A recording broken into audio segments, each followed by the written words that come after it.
We're going to do a little review today. So we're going to review mixed numbers, improper fractions, and then adding and subtracting of those and putting those in simplest form. It seems like a lot, but it's kind of all the smaller pieces and we're finally putting them together. So I've got two numbers here. One number represented in the purple, one number represented in the orange, okay? So let's take a look at these numbers. Every circle colored in would represent one whole. But at the same time, all of my circles are cut into pieces. So take a look at this, will show you what an improper fraction is and how it relates to a mixed number. So I have a whole circle here, so that would be 1. A whole circle here, so that would be 2. And then I have a circle here cut into 4 pieces, and 3 of them are colored in. Okay, so this fraction would be 2 wholes and 3/4 of a whole. Okay, that's where that comes from.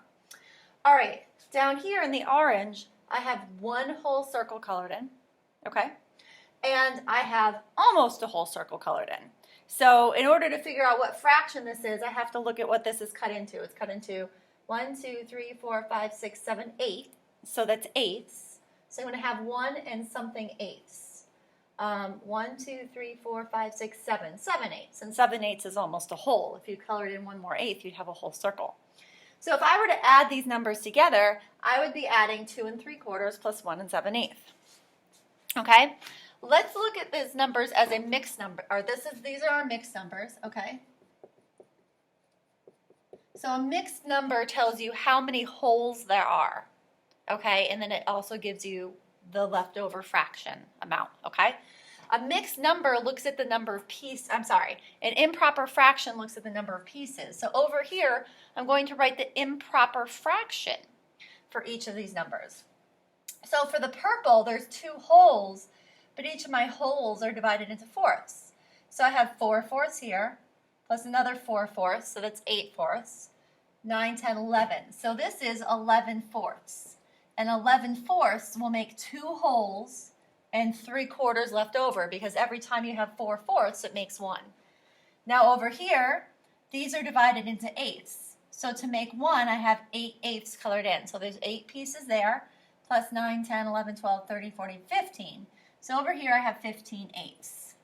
So this is the improper fraction. So the improper fractions tell us how many pieces there are total. There are 11/4, 15 eighths. And the mixed number tells us how many wholes we can make with that amount. We can make 2 wholes with 3/4 left over. We can make 1 whole with 7 eighths left over. All right? So now, if I were to add these two numbers together, or even subtract one from the other, depending on what I wanted to do, I could do either. Because this number is obviously smaller than that number. You can see it. There's less holes. So I could add or subtract these numbers actually. But for simplicity purposes, let's add them right now. Okay? I could add them as improper fractions, or I could add them as mixed numbers. So let's do both. If I was going to add them as improper fractions, I would have to line up my fractions this way, and then I would add them together, or I could even line them up this way and add them together. Either way, when you're adding fractions, you're only adding the numerators. Denominator stays, oops, that's 11/4. Denominator stays the same. So either way, you could add them. Now the problem is I don't have the same denominator. So they've got to have the same denominator in order to add them. So I have to change them so they have a common denominator, the least common denominator. And I can do this by finding the multiples, the numbers that 4 and 8 share. Now, the cool thing is I can use the picture to help show this. And hopefully I know that 4 and 8 both share a multiple of 8 because I know my times tables. But if I didn't, I'd go 4, 8, 12 would be multiples of 4. And then my first few multiples of 8. And I would look and say, oh, wait a minute, they both share 8. So I have to change them so I have a denominator of 8. All right? Now watch what happens. I'm going to change these in the picture so they have a denominator of 8. So if I cut all of my fourths in half, I can change them to eighths, and then they'll be the same size pieces. Or at least they would be if Mrs. Millen was better at drawing straight lines. Okay? So now you can see when I change them to eighths, the amount of pieces I have changes. That's why when you change a denominator, you have to change the numerator as well. So now I have 1, 2, 3, 4, 5, 6, 7, 8 eighths here, 8 eighths there, 8 and 8 is 16, 17, 18, 19, 20, 21, 22. So my 11/4 becomes 22 eighths. Okay? So now I can add them together. So 22 plus 15. So 22 and 10 is 32. And then 32 plus 5 would be 37 eighths. So my answer is an improper fraction. If I get an answer that is an improper fraction, I need to change it to a mixed number because it's improper. It's not proper. I got to fix it. So I want to know if I have 37 eighths, how many wholes could I make out of that? Every 8 eighths is going to make a whole. So how many groups of 8 eighths can I make?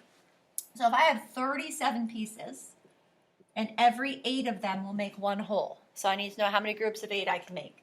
So to turn this into a mixed number, I'm going to do numerator divided by denominator. So 8 does not go into 3, but 8 goes into 37 4 times, which is 32. I have 5 left over. So I can make 4 wholes. Okay? All right, so I'm going to make 4 wholes. And then I have 5 pieces left over, and those pieces are eighths. So I'm going to have 4 and 5 eighths. Okay? So that is what 37 eighths is as a mixed number. Now, I would have to check to see if this fraction is in simplest form. All right, I know this kind of seems like a lot, but I would check to see if 5 eighths is in simplest form, and it's in simplest form if you can divide the top and the bottom by a number to make it smaller. So is there a number that 5 and 8 share? Let me use my factors, because when I divide, I use factors. 1 times 5, that's the only way to make 5. 1 times 8, 2 times 4. Yeah, so the only number they share is 1, so it's already in simplest form. So you have 4 of 5 eighths. Okay? Now, I got that answer by adding the improper fractions. I should get the same answer by adding the mixed numbers. So when you add the mixed numbers, 2 and 3/4 plus 1 and 7 eighths. Okay, it's kind of like adding regular numbers. You start from the left and you start from the right and you work your way left. Okay, and you add your fractions place before you add the ones place. So you always add the smallest place. So when you're adding mixed numbers, you have what I like to call the fractions place. So we're going to add our fractions place first, but we have the same problem. Unlike denominators. So we need to change this so that it has a numerator of 8 because we already know that that's going to be our common denominator. I can just go up here and count. So I still have 2 wholes, but my fourths has been divided into 8. So I have 1, 2, 3, 4, 5, 6 eighths. So this is 2 and 6 eighths.